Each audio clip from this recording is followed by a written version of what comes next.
Hey everyone, Rick here, and folks, thank you so much for joining me on another unit review for Battlefields of Mana.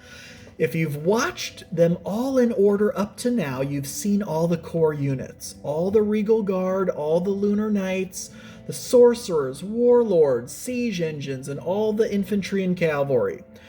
Now, we're moving on to the Mercenaries and Marauders. I don't think I'm going to go into too much detail exactly what the Marauders are. Let's call them a third faction with their own unit types. So Regal Guard and Lunar Knights each had the same units. They both had archers, both had men-at-arms, both had heavy cavalry, etc., etc. They just had different models and different paint schemes, but their combat profiles were exactly the same.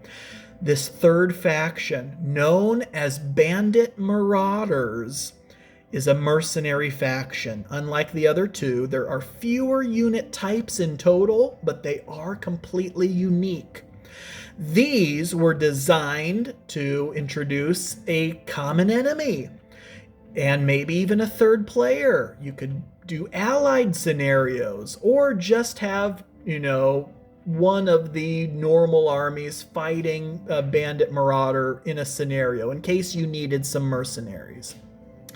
I do want to make the distinction that Marauders have several different unit types, of which you can have up to 4 of each, just like a core unit, whereas Mercenaries, we'll get into a little later, they are completely independent. They are only able to have 1 of each. They're comprised of single figures and units. They're trolls, they're dwarves, they're all sorts of different creatures and monsters and other special unit types that you can only have 1 unit or 1 single figure of each in your army, whereas these Marauders are just like the Lunar Knights or the Regal Guard. You can have up to 4 of these. So let's start talking about them. This is the lowest cost point Marauder unit. This is a unit of Marauder Skirmishers. All Marauder units have the same flag. I did the banner bearers. I had Alternative Armies who painted all these figures for me. I had them do the banners on the core 2 army types based on the unit type. So the unit of archers had a banner bearer with a bow and arrow on the flag, or a swordsman unit had a sword on the flag. All Marauder units all just have a skull on the flag.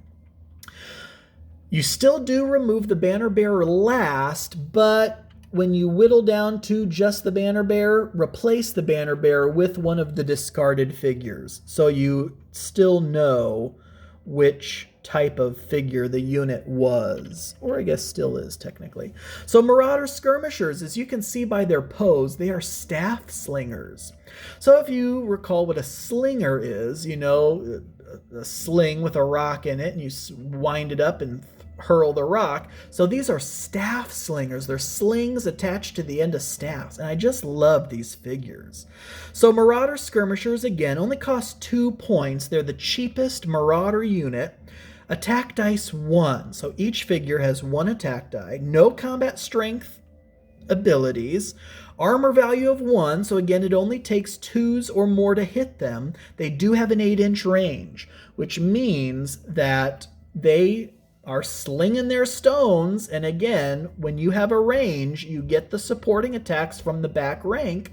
So in melee, they're only getting 1 attack die per figure in close contact, but at range, all, assuming they haven't taken casualties yet, all 6 figures will contribute their attack die. So that's up to 6 attack dice with an 8-inch range. Movement of 4, common among infantry, so they can move up to 4 inches in a single movement action, or take 2 movement actions, foregoing a later ranged attack or close combat attack action to move twice and move up to 8 inches.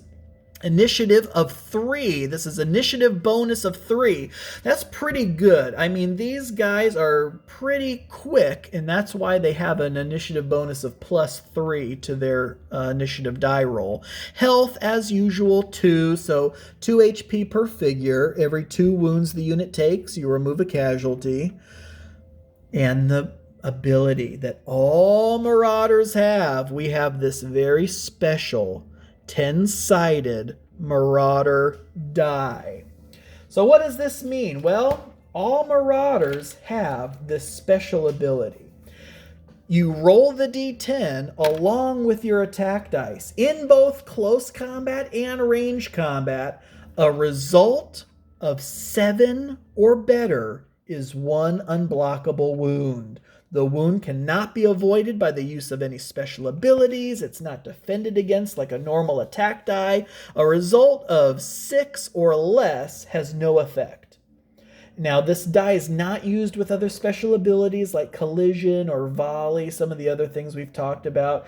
Later we'll talk about Marauder bowmen who have volley, which is 6's explode for ranged attacks. So, when you roll this, if it was a 6 or a 7 or better, no, that doesn't explode. So this isn't used in conjunction with any other special abilities or anything like that. And then a unit targeting multiple opponents in a single attack chooses 1 to receive the Marauder attack die. So, why is it 7 or more? Does that seem kind of arbitrary? 7 or more because, if you think about it, if someone was rolling a defense die, it can never exceed 6. So a 7 or better would not be able to be defended against anyway.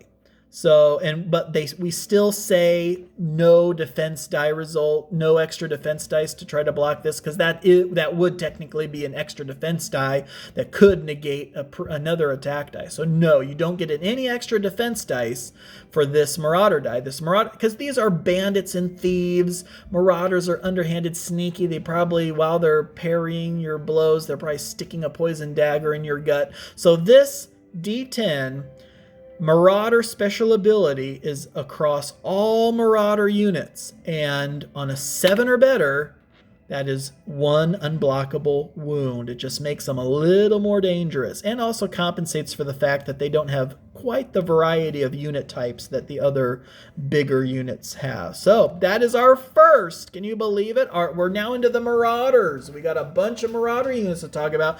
This was our first Marauder unit review, Marauder Skirmishers for Battlefields of Mana. Folks, thank you all so much for watching.